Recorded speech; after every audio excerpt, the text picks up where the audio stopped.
Chapitre 6. Enfants, obéissez à vos parents selon le Seigneur, car cela est juste. Honore ton père et ta mère, c'est le premier commandement avec une promesse, afin que tu sois heureux et que tu vives longtemps sur la terre. Et vous, pères, n'irritez pas vos enfants, mais élevez-les en les corrigeant et en les instruisant selon le Seigneur.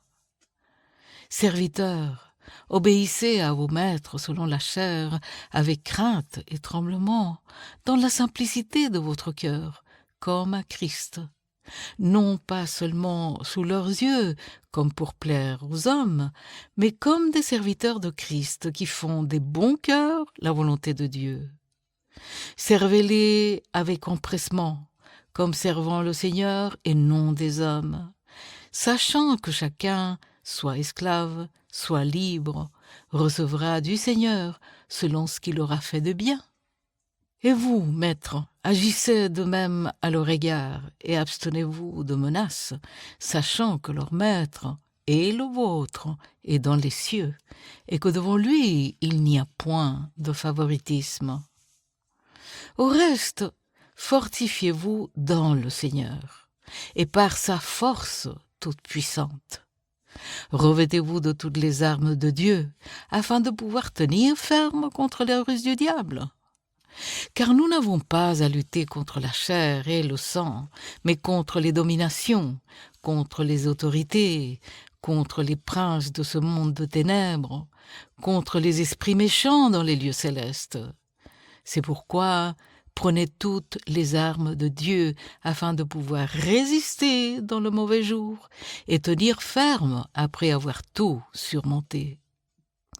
Tenez donc ferme, ayez à vos reins la vérité pour ceinture, revêtez la cuirasse de la justice, mettez pour chaussure à vos pieds le zèle que donne l'évangile de paix. Prenez par-dessus tout cela le bouclier de la foi, avec lequel vous pourrez éteindre tous les traits enflammés du malin. Prenez aussi le casque du salut et l'épée de l'esprit qui est la parole de Dieu. Faites en tout temps par l'esprit toutes sortes de prières et de supplications. Veillez à cela avec une entière persévérance et priez pour tous les saints. Priez pour moi, afin qu'il me soit donné, quand j'ouvre la bouche, de faire connaître hardiment et librement le mystère de l'Évangile, pour lequel je suis ambassadeur dans les chaînes, et que j'en parle avec assurance, comme je dois en parler. Afin que vous aussi, vous sachiez ce qui me concerne, ce que je fais. Tychique, le bien-aimé frère et fidèle ministre dans le Seigneur, vous informera de tout. Je l'envoie exprès vers vous, pour que vous connaissiez notre situation et pour qu'il console vos cœurs. Que la paix et l'amour, avec la foi, soient donnés aux frères de la part de Dieu le Père et du Seigneur Jésus-Christ. Que la grâce soit avec tous ceux qui aiment notre Seigneur Jésus-Christ d'un amour inaltérable.